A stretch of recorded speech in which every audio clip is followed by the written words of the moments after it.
And today we have a pleasure of interviewing Dr. Leonard Kundel. Good afternoon, doctor. Good afternoon. How are you? And thank you very much to our audience. If you have trouble sleeping or sleep next to the snoring partner, or you're concerned about sleep for your kids, this program is for you. If you're a medical professional who, just like us, passionate about sleep and breathing disorders, our program gives you opportunity to put growth and development part of puzzles together and find the answers to make your patients sleep and breathe better. I'm going to tell you my story about Dr. Kundel. I heard about him. He's legendary in this community of airway professionals. And I contacted him and asked him if I can spend the day in his practice shadowing him, because I really want to learn about ALF. This is a special orthodontic technique what help people to reach full genetic potential in conjunction with the growth of the bones or movement of the bones. So it's in a very physiological way. And this way, we met in his practice, and I observed a lot of techniques. And today we're going to discuss those techniques with our audience. So I'm going to start my first question. I'm going to start actually telling you a little bit about your bio, and then we go into questions. So number one, Dr. Kundel, in addition to being a general dentist, he has master's degree in orthodontics from International College at the University of Duisburg-Essen. And he did the residency, he did standard dental training, but he was really more advanced. He constantly have a passion for learning. So he got a lot of courses behind his belt, and also, I guess, he found a lot of answers. And his motto is, your mouth is connected to your body and should be treated as such. And he helped a lot of patients to grow in a healthy way. And he started from a very early age, from newborn babies, helping them with the tongue, being free and get breastfeeded, but we're very passionate about that. He worked in conjunction with the team of medical professionals, and a lot of them going to be listening to that interview. So thank you very much. Some people who made this interview possible, especially Tri-State Myofunctional Therapy Group, Nicole and Hital, thank you. And my first question going to be about ALF. So please tell us what exactly ALF, for people who don't know what ALF is.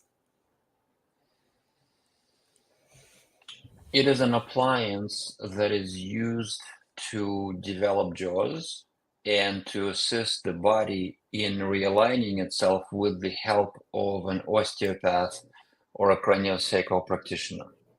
It's a very gentle appliance that guides the body towards balance. That would be probably the best way to put it. But I use ALF in my practice, and I took the course on ALF. But what surprised me personally as a practitioner, how is it possible to predetermine expansion with ALF? And how do you find optimal expansion for each patient? When you say predetermined, you're probably comparing it to a quote unquote conventional expander that has certain amounts of turns that you make, and therefore once you get to that number or the amount of turns, that's when you know you're done. But really, you're not working with the appliance, you're working with the patient who is wearing that appliance. You're not treating the appliance. You need to look at the patient. You need to understand where you need to go. If you need to use numbers, you obviously use numbers. Some people like to measure distance between the molars. There is another way where people determine the size of the arch by the size of the teeth.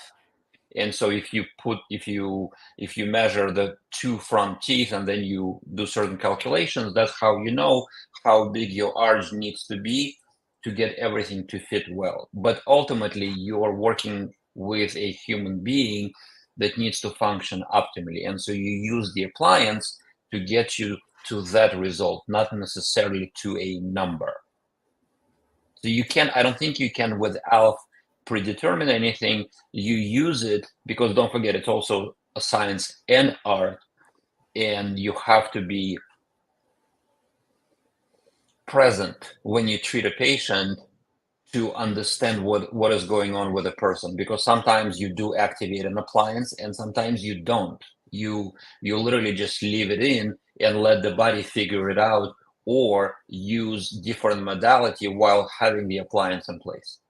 Different modality. What modality can you use in addition to ALF? I mean, obviously, the most obvious one would be working with an osteopath, because the osteopath is trained to feel the body's balances or imbalances, and so the guidance comes from the body telling you, quote unquote, what the body needs, and the osteopath responds by doing whatever the osteopath does. Craniosacral practitioners, physical therapists, chiropractors, myofunctional therapists. Different people have different approaches, but you can think of an ALF as a core that gets you grounded and stabilizes you, and you work around it to expand and grow, not necessarily expand, get bigger, but to get more harmonious and blossom. But you mentioned about all the teeth have to fit in the arch. So a lot of times, what my functional therapist and myself fighting with the retaining the long-term results. Do you need retention after ALF, or now body will retain the results itself, considering what body is in the most relaxed position? There is no magic when it comes to working with really any appliances. ALF is an appliance. It's not a silver bullet for anything. Do you need retention? The answer to that would depend on what is going on with the person. What habits are there? Is there a healthy, normal swallow where the tongue does the swallowing and the face and the lips are quiet? You have posture that you have to pay attention to, breathing that you have to pay attention to, habits such as sitting, walking, the way you work, how you walk, what shoes you wear, the seat in your car, the chairs you use at your office, home, or anywhere. All of these things do affect us, but everyone is different. I'm not aware of any formula that can tell you if you use this, then everything is going to be fine. I've seen people that never had braces and their teeth started moving in their 40s, but their teeth were perfectly straight before. They never had any intervention. And obviously, everybody knows you get your braces and then your teeth move. And so, not obviously not with everyone, but the same thing happens with ALF. Teeth can move after ALF as well. No, that's like, I like your formula. It's not one thing, it's everything. Right. Yeah. Do your best, basically. Do your best. Now, this is also a question from my functional therapist. If patient doesn't achieve maximum expansion with ALF to fit the tongue, how do you address that issue? And what the alternative strategy, or what type of adjustments need to be done? Depends who you ask. Because everyone is now big into making the mouth as big as possible and for the tongue to effortlessly fit in there, and it's fine. You want to make room and it's easier to breathe and all that. I've done frenectomies on people who had many teeth pulled, adults whose mouths are really small. And with proper work, with proper myofunctional and osteopathic work, we've gotten those people out of pain, out of discomfort, into good function, even though they don't have enough room theoretically to get their tongue properly placed. Do we want everybody to look and be ideal? Yes, but none of us are. And so what do you do? Once again, you do your best. That's what you do. No, that's a great answer. Now, that's also, from a lot of practitioners, you expand the maxilla, but then bottom jaw, you expand the top jaw, and top jaw, look okay. But bottom jaw, in theory, in ideal world, have to follow because, you work with the tongue and bottom jaw have to follow, but sometimes it does not follow. What do you do to make, what technique you use to advance the bottom jaw, what it would be in a position, in the most optimal position to support the jaw joint, to support the airway, because that's part of that system. Right. Well, couple of things.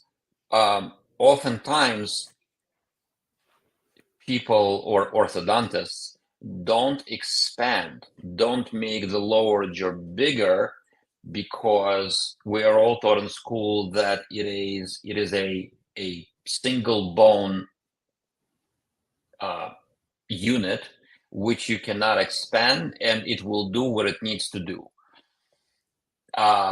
It's been shown in my practice and many other people that you can expand the jaw, and maybe it's not going to be as ideal as you would like it to be, but you can definitely make it much, much bigger, which will further help the tongue stay in place where it needs to be and be comfortable. That's really the goal, is for the tongue to be comfortable, because that's how central nervous system gets affected negatively when the tongue is not comfortable. So expansion of the lower jaw or widening of the lower jaw is possible. I do it every day. I know many other people who do it every day. I really don't know why more people don't do it. It's not a difficult thing to do. There's no mystery about it. When it I comes, love it. I love thank you. When it comes to the forward growth, so for example, if we do something with the upper jaw but the lower jaw still sits back, you can definitely use dental appliances to get it to come forward. There are splints, there are other appliances to get it to come forward. Ideally, you would like for it to come forward on its own, because it should be able to, and you can do it through either bite adjustments or training it.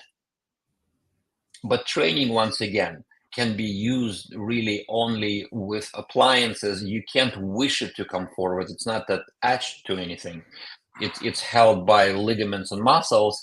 And so our job is to create an environment where it is able to come forward. When I work with older people, I explain to them that imagine that if your leg is broken, I need to put you in a cast. And that's exactly what I do with significant discrepancies. I put a splint in and the patient wears it 24/7. There is no ifs or buts about it. I have not only teenagers, but I also have adults who are working professionals that wear it and they're fine. And that's how you get it to stay forward, because you create a constant environment of it being forward, and then the jaw joint remodels to accommodate that new position. Oh, that particular phenomena I know very well with oral appliances. I don't Right. want it to stay forward, but for some people, even with wearing AM With positioner sleep in the morning, appliances. yes, Right. it Right. stay forward. So that's very realistic to me. For our listeners, can you please share what appliances you use to expand the lower jaw? Because I believe what it can be expanded in, even with the clear aligners, it can be expanded. But what works for you instead of removable or fixed, in the sense of removable or fixed appliances? I've used ALF for years to make room. That has worked beautifully. I've used, I can say a BioBlock appliance, but it's just an expander. Any conventional quote unquote expander can make room for the tongue. The question is, where are you making room? Are you just moving the teeth out within the bone, which is underneath, or are you actually reshaping the bone? And so if you want to reshape the bone, you have to start with a young patient, because with a young patient, the bone is soft, so you can mold it. The younger, the better. 3 years old is about the time where you can get some agreement and compliance. And about 90% of bone at that age is a softer bone, so you can make tremendous differences. Got it. And now I was really fascinated with, it's a totally different topic now, about ozone therapy. What benefits of ozone therapy you provide in your dental practice, in a conjunction maybe with overall health? Well, ozone is a disinfectant. It's one of the most potent disinfectants. It's not safe to breathe, but it is safe to inject. It is safe to put inside of the body in gaseous form. People ozonate their blood for health benefits. Ozone itself doesn't do much, but what it does, it gives up one electron, which creates a cascade of forming hydrogen peroxide derivatives inside of the body. This is what our immune cells make. This is what our antibodies create. It's a cascade of hydrogen peroxide and its derivatives, and ozone is a modulator of that process. So if I wanted to save a tooth from dying, if I wanted to disinfect a root canal so that the person doesn't lose a tooth. Today, for example, I have somebody who is coming in, we suspect a problem, and she has one tonsil that is swollen, and she gets tonsil stones. So we are experimenting to see if we can disinfect the area next to the tonsil, if we can get it to stop swelling up. It's a very, very effective disinfectant. It can be used for gum problems and for teeth problems.